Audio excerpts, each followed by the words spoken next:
Yuda Jolomita dari kelompok 7. Saya ingin mempresentasikan tentang material dielektrik. Yang mana material dielektrik adalah bahan yang memiliki kemampuan untuk menyimpan dan mengalirkan energi listrik ketika dikenakan medan listrik. Dalam konteks teknologi modern, material dielektrik sangat penting, terutama dalam aplikasi perangkat elektronik, sistem komunikasi, dan komponen listrik. Selanjutnya, sifat-sifat material dielektrik, yang mana ada konstanta dielektrik, yaitu kemampuan menyimpan energi, merupakan ukuran kemampuan material untuk menyimpan energi listrik.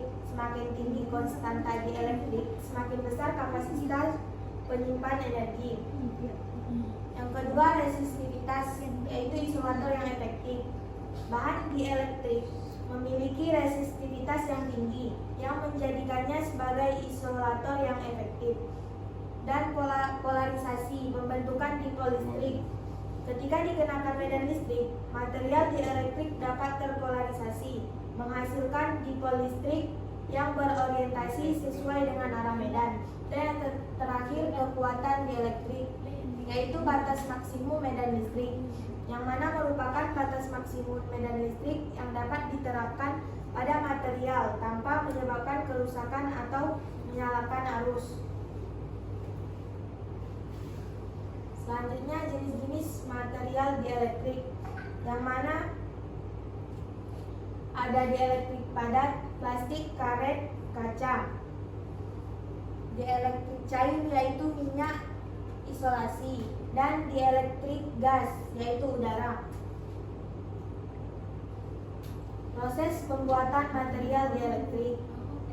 Yang pertama, pemilihan bahan baku, yang mana memilih bahan dasar yang sesuai untuk mencapai sifat dielektrik yang diinginkan.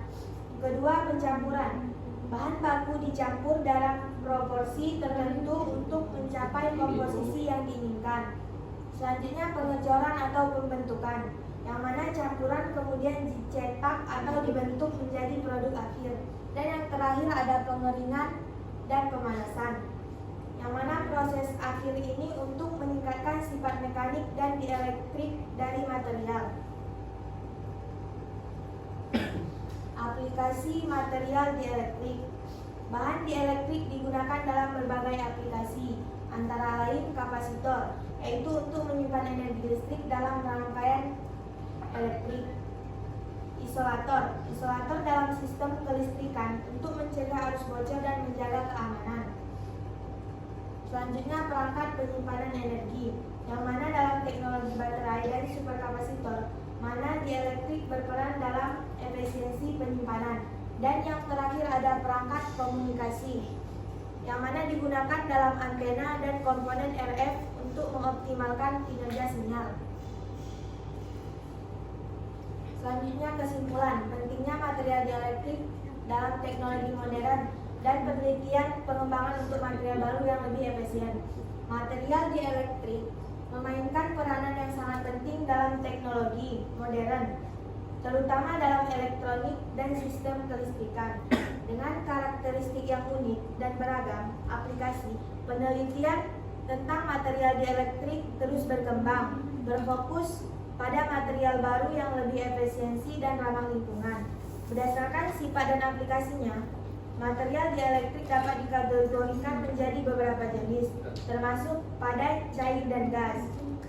Proses pembuatan material dielektrik melibatkan pemilihan bahan baku, pencampuran, pengecoran atau pembentukan, serta pengeringan dan pemanasan untuk meningkatkan sifat-sifat mekanik dan dielektrik. Sekian dari presentasi saya. Apabila ada pertanyaan, saya dari kelompok 2 ingin bertanya, sebutkan dan jelaskan sifat-sifat fisik dan listrik yang dimiliki oleh material dielektrik. Dan pertanyaan yang kedua, apa saja jenis-jenis material dielektrik dan karakteristik masing-masing?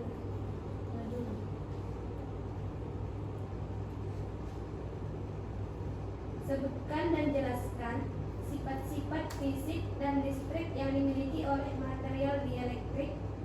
Dan pertanyaan kedua, apa saja jenis-jenis material dielektrik dan karakteristik masing-masingnya. Saya dari kelompok 5 ingin bertanya, apa yang dimaksud dengan material dielektrik dan bagaimana fungsinya dalam aplikasi teknologi modern?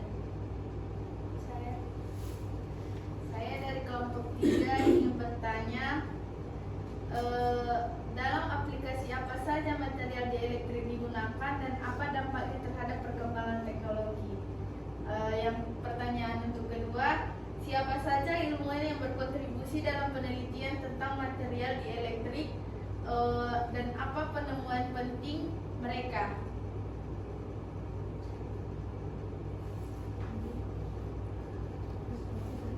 Saya dari kelompok 1 ingin bertanya, apa yang dimaksud dengan material dielektrik dan bagaimana fungsinya dalam aplikasi teknologi modern? Sudah lagi kembali.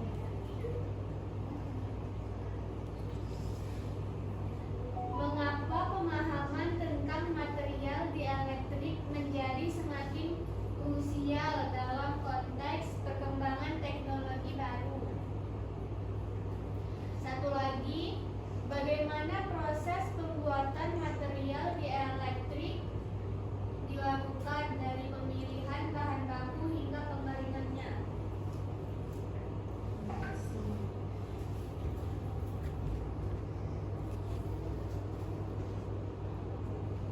Baik, saya akan menjawab pertanyaan dari Dina. Yang mana pertanyaannya, yang pertama, sebutkan dan jelaskan sifat-sifat fisik dan listrik yang dimiliki oleh material dielektrik. Beberapa sifat material dielektrik meliputi yang pertama konstanta dielektrik, yang mana ukuran kemampuan material untuk menyimpan energi listrik semakin tinggi nilainya, semakin besar kapasitas penyimpanan energi. Yang kedua ada resistivitas, tinggi menjadikannya sebagai isolator yang efektif. Polarisasi, material dapat terpolarisasi ketika digunakan medan listrik, menghasilkan dipol listrik. Dan yang terakhir kekuatan dielektrik, yang mana batas maksimum medan listrik yang dapat diterapkan tanpa kerusakan. Dan pertanyaan kedua, apa saja jenis-jenis material dielektrik dan karakteristik masing-masingnya? Jenis-jenis dielektrik meliputi padat dielektrik, yang mana seperti plastik dan kaca, itu digunakan dalam kapasitor dan isolator listrik. Yang kedua ada dielektrik cair seperti minyak isolasi, itu digunakan dalam transformator. Dan yang ketiga ada gas dielektrik, itu seperti udara, digunakan dalam aplikasi pemutusan sirkuit. Apakah bisa diterima? Bisa. Terima kasih.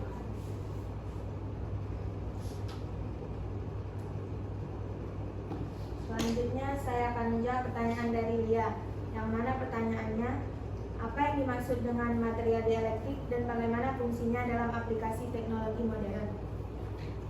Material dielektrik adalah bahan yang memiliki kemampuan untuk menyimpan energi listrik saat dikenakan medan listrik. Fungsinya sebagai isolator yang mencegah aliran arus listrik dan berperan penting dalam berbagai aplikasi elektronik seperti kapasitor dan sistem komunikasi. Apakah bisa diterima nih? Bisa. Terima kasih.